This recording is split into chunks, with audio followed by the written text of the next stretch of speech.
Let's talk about Attack on Titan.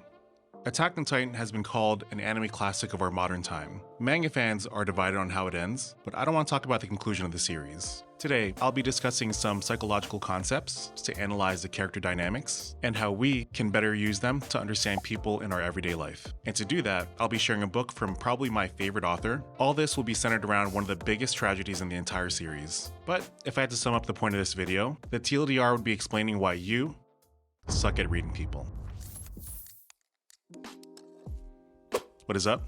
Roger here. You might be a little salty for calling you out and saying that you suck at reading people, but the truth is, we all do. Studies show that people basically have a 50% chance of knowing when someone's lying. It's slightly better than 50% because some people are just that bad at lying. But we'll be analyzing the Attack on Titan anime to go over this topic.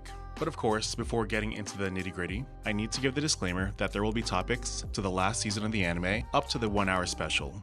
Let's get down to the nitty-gritty. The primary topic from the series we'll be covering will be about Sasha Browse and the reactions of the main characters to her death. When Sasha died, Eren Yeager had just initiated the assault against the country of Marley, which forced the rest of the main characters to rescue him out of the country. The plan was mostly going smoothly until Gabby managed to get on board and shooting Sasha, leading to inevitable death. Her death was especially heartbreaking because she was arguably the most endearing character in the series. Before getting into the specifics of the aftermath of Sasha's death, I want to introduce a book to help make sense of how the characters reacted, specifically Eren Yeager and Connie Springer. That book is Talking to Strangers by Malcolm Gladwell. This book explores how humans often misinterpret and misunderstand each other, especially when communicating with strangers. We all have a set of friends and family that we know well and understand how they function. We can tell when a friend is happy, upset, or annoyed, even though those reactions may not seem the same for a different set of people. Everyone knows Annie's super stoic and doesn't show much emotion to anything. Eren is super determined and willing to die 24/7. And Sasha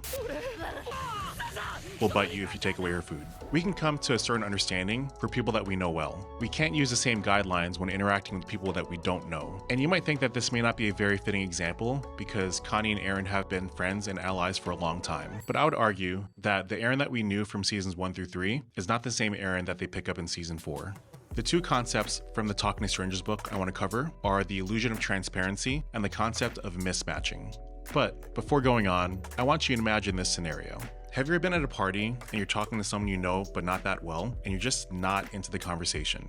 You know you're being polite, but you feel like it's pretty obvious that this is not a very enjoyable experience. But the person keeps going on for an uncomfortable amount of time. This is an example of the illusion of transparency.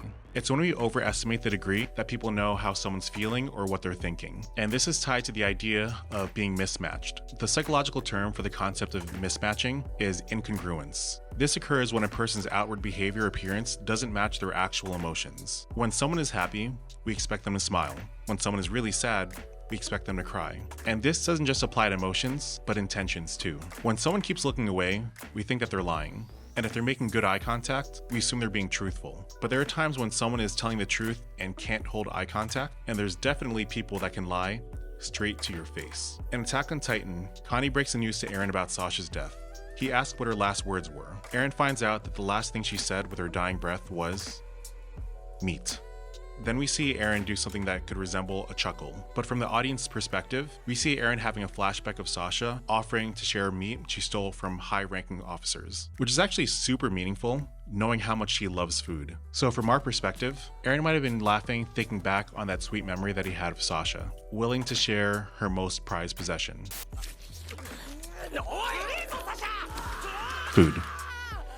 Outside the context of her dying, it is kind of a humorous element of the situation. But from everyone else's perspective, Eren's actions were mismatched. Armin and Mikasa were bawling their eyes out, which is a matching behavior. But to be fair, Eren also displays a bit of a grimace as part of his reaction, but it's not something anyone else in the room seems to witness and account for. Even with people that we know, it can be hard to read how they're feeling in unfamiliar situations. Sasha was the first major death out of that group of friends in years. Plus, it was right after a major battle that basically declared war on the entire world. The circumstances were unprecedented, so it's hard to know how every person involved would react to the death of a close friend or ally. And looking back, we know that the entire group was pissed off at Eren for even forcing them to come to his aid in the first place. So Eren's seemingly insensitive reaction fed into their own bias of how they were already feeling about him.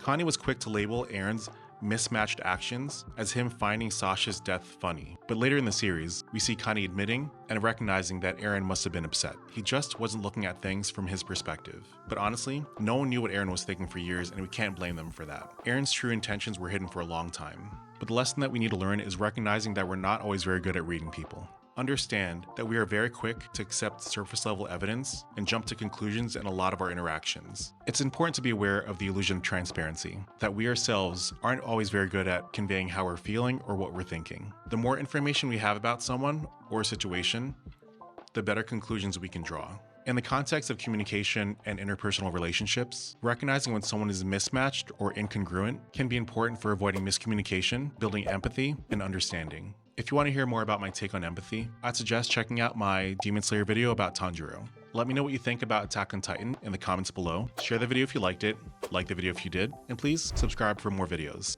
Until next time, later.